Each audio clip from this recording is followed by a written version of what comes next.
سامر وقف مكانه، جسده تجمد. الكاميرا بعدها بتسجل.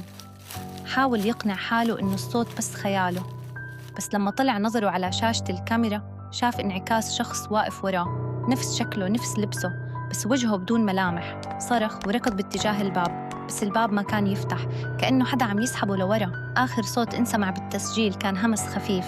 ما في طريق للرجعة.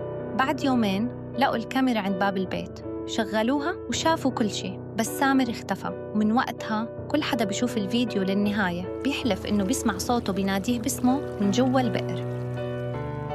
إذا بدكم نكمل السلسلة ونسوي أجزاء أقوى، اشتركوا بالقناة وخلي صوتكم يوصل.